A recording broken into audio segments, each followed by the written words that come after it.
Hello everyone. So today we are going to learn about the importance of root words in biology.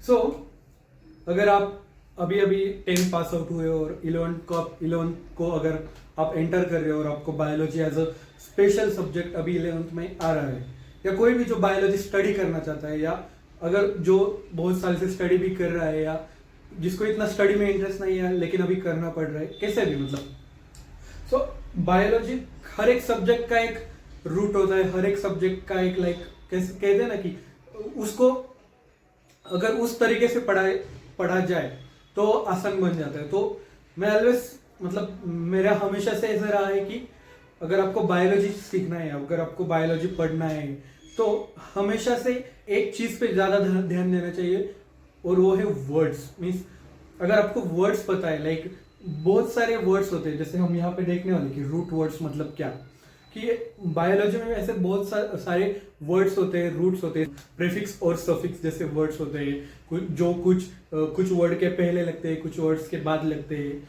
तो ऐसे बहुत सारे words होते हैं जिनका मीनिंग होता है और वो वर्ड हर जगह पे यूज होता है, इस्तेमाल होता है.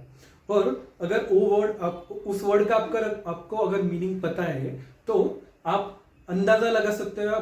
Most of the time you will crack that what's the meaning of that particular word that you are reading. So ऐसे कौन से वर्ड्स है? सो इस क्लास में हम बहुत बेसिक से जाएंगे और मैं इसके आगे भी इन वर्ड्स पे वीडियोस बनाऊंगा. हर वीडियो में 3-4 ऐसे वर्ड्स मैं बताऊंगा जो जिसके रूट वर्ड बताऊंगा और उसका मीनिंग बताऊंगा, और उसके बाद कुछ 2-3 एग्जांपल, और फिर आप कमेंट बॉक्स में आप बताना कि आपको उस वर्ड के वो जो रूट वर्ड है उसके कौन कौन से एग्जांपल मिले और उसका क्या मीनिंग होता है, वो आप कमेंट बॉक्स में कमेंट करके बताएंगे. स्टार्ट करते हैं. सबसे पहले बायोलॉजी की बात करें तो सबसे पहले बायोलॉजी वर्ड को ही हम क्रैक करके देख लेते हैं, उसका मीनिंग क्या होता है. Bio means living organisms. जहां पर भी अगर कहां पर बायो आ रहा है तो इसका मतलब है something related to living organism और लिविंग ऑर्गेनिज्म. Living organism. इसमें रूट वर्ड कौन सा है जो हर जगह पे most of the time use होता है? Logy, biology. अगर बायोलॉजी वर्ड को हम दो हिस्से में अगर बांट दे, दो पार्ट में अगर डिवाइड करें, लॉजी मतलब किसी भी चीज की स्टडी करना, तो ऐसे बहुत से वर्ड्स आपको मिल जाएंगे जहां पर लॉजी यूज होता है. लेकिन जैसे psychology, physiology, anything ended with logy, that means you are studying something. Psychology means you are studying the psyche of human being or any organism. ऐसे hematologist, the study about it is a study related to blood. hem मतलब blood. So जहां पर भी आपको logy दिखाई दे मतलब study हो रही है किसी चीज की. ऐसे बहुत सारे एग्जाम्पल है जहां पर लॉजी आपको मिलेगा. वैसे सब एग्जाम्पल आप कमेंट बॉक्स में कमेंट करके बता सकते हो. उसके बाद साइटोलॉजी, सेल. साइटो मतलब सेल. यहाँ अभी ये भी रूट वर्ड ही है. साइटो रिलेटेड जहां भी आपको कुछ अगर दिख जाए कुछ वर्ड, तो आप अंदाजा लगा सकते हो कि it is related to cell most of the time. Okay, then this is very interesting. Side, ये मोस्ट ऑफ द लोगों को नहीं पता होगा. तो साइड मतलब टू किल. साइड के कौन कौन से वर्ड्स हमने सुने हैं? First is fungicide. Fungi means fungus. Side means to kill, मतलब ऐसा कोई केमिकल या anything which can kill the fungus, that we call as a fungicide. Then pesticide तो हर जगह हमने सुना है, हम पेस्ट कंट्रोल वगैरह करते हैं. पेस्ट कंट्रोल के लिए जो केमिकल या जो भी कुछ इस्तेमाल होता है उसको हम कहते हैं pesticide. Why we call it as a pesticide? Because it kills the pest. Side का मीनिंग यहाँ पे आ गया है to kill pest. Okay, so then there is another word that is genesis. Genesis means formation. Something is forming here. So whenever this word genesis comes, you have to look at it like something is forming. So biogenesis, bio means living organism. The formation of living organism is called as a biogenesis.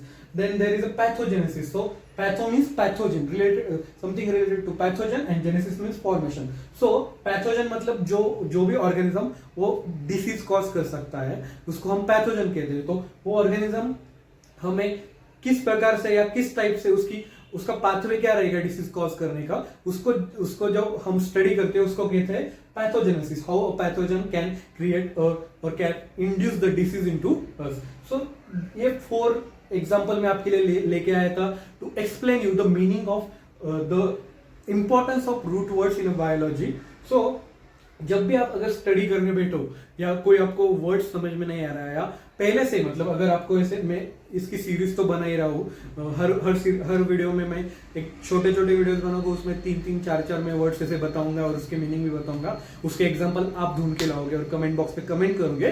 तो जब आप ऐसे ऐसे जो words है, जब आप study करने बैठते हो ऐसे वर्ड्स को जब आप क्रैक करते हो छोटे छोटे हिस्सों में, तो एक जो हार्ड वर्ड होता है वो भी इजी बन जाता है। और आपको सबसे सबसे अच्छी बात इसकी ये है कि आपको फिर एक बार आपको हो गया, आपको याद हो गया हर वर्ड का मीनिंग क्या है, प्रीफिक्सेस सफिक्सेस अगर आपको याद हो गए, तो आपको फिर डेफिनेशंस वगैरह मोस्ट ऑफ द टाइम आपको रट्टा नहीं मारना पड़ेगा, जैसे आप मोस्ट ऑफ द टाइम वही करते हो जब आपको समझ में नहीं आता कि चल क्या रहा है। So this will only going to help you अगर आप स्टार्ट कर रहे हो बायोलॉजी पढ़ना, आप 11th में स्टार्ट किए हो, या अगर आप कोई ग्रेजुएशन पोस्ट ग्रेजुएशन में भी हो और आपको कुछ इंटरेस्ट नहीं है, आपको इतना अच्छी नहीं लगती biology, so you can go this way, like you can go with the word. So most of the time मैं भी जब अगर कुछ पढ़ता हूँ तो मैं हमेशा कोशिश करता हूँ कि कोई वर्ड हो उसका कुछ कहाँ से तो रिलेशन लगे, और उसके हिसाब से अगर मैं डेफिनेशन या उसके मीनिंग कंसेप्ट को अगर क्रैक कर सकूँ तो वो और आसान जाता है।